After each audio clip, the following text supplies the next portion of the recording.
Hello there. In this game we're going to deal with geometric sequences, and I know a couple of the terms. We're going to try to figure out the rule and then predict what that 11th term is going to be. So first I'm going to write the rule for a generic geometric sequence. That's going to be the starting at value times that common ratio to the nth power. So if this is 0, r to the 0 is going to be 1, and you got a sub 0 equals a sub 0. And if that's a 1 there, then you're applying this r once to that 0th term, and you'll get a sub 1. Okay, this information is going to be converted into this form. Okay, so the left-hand side a sub n, that's the a sub 3, that's that 11 million mess. That's equal to a sub 0, which I don't know, times the common ratio, which I don't know, to the n, but I do know n in this case is 3. So that's one of the equations. And then we'll do this one. So you can also think about this as output, that when I'm in this form, I'm inputting in 8 as my variable, and it's going to spit out that 686. Okay, so the key thing, I have two equations, two unknowns, so this is a system, but it's not a linear system, so I can't just take this and subtract that one and get the a sub zeros to cancel out, because it's not plus in here, it's being multiplied. So what you can do, however, this is really tricky, you can divide. You can do equation 1 divided by equation 2, or you could do it vice versa. Equation 1 has the bigger number, so I'm going to divide that way. So this is the brilliant step in this one, that this system here, it's not linear, but we can still combine these by dividing by them. And what is so wonderful about that is on the right-hand side, those a sub zeros, those are going to cancel out with each other. Okay, at this point, we get interrupted by the announcements. Okay. So at this point, we are going to reach for our calculator and do this division. Don't really want to do that with long division. This side becomes 16,807. It's nice that it's an integer.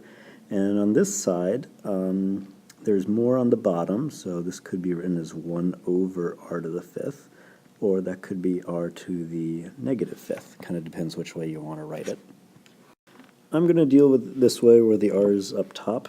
And really, this is just r to some exponent, so I would have to do the negative 5th root of both sides to get it to cancel out. Or you can think about it as exponents, so to get that negative 5 to cancel, you could raise it to the negative 1/5 power on both of those sides. So on the right-hand side, 5 to the negative 5 to the negative 1/5, that just winds up being r to the 1st, which is r. And on the left-hand side, we can have our calculator evaluate this. And we get 1/7, or as a decimal, we would have seen like 0.142857 stuff, but that becomes 1/7. So that's the common ratio. And now I want to plug this back into one of the original equations, maybe, well, this one has the small 3, but it's got the big 11 million, so could do this one. This is going to be a whole big number there. I don't know a sub 0, that's there. Common ratio 1/7, that's being taken to the 8th power, and now I can divide. So solving for it, I'm going to do 686 divided by 1/7 to the 8th power. Type that in. Holy moly, that's a huge number. Okay. And we might want to double check and see that that works for both equations, but this is going to generate the rule. So there's that whole big starting number, and we can double check by plugging in 3 in this one. See that it does spit out that 11 million. I just did that. It does. And we want to know a sub 11. And when all is said and done in this one, a sub 11 is 2, which is pretty nice. Now there actually is a way to do this problem where we don't solve for this whole really big, huge number there. In fact, we use this smaller number here.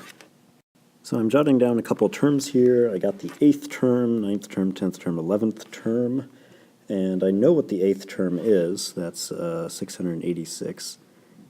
And the 11th term is only so far away. And what we're doing each step of the way is we're multiplying by 1/7. So I can just type in my calculator 686 times 1/7 times 1/7 times 1/7. So iterate, iterate, iterate, and eventually we get down to 2. I think it hit 98, then it did 14, and then it did 2. So that's another way that you could do it too. If you didn't want to generate this really big number, you could think about relative position of this stuff. Okay, pretty tricky. Big thing in this one.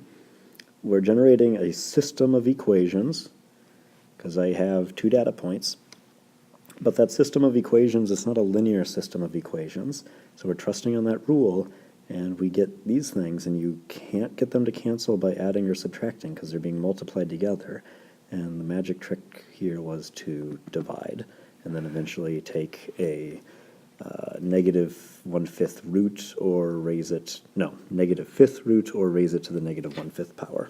Either way, that'll get you your common ratio. Okay, character and scholarship for life.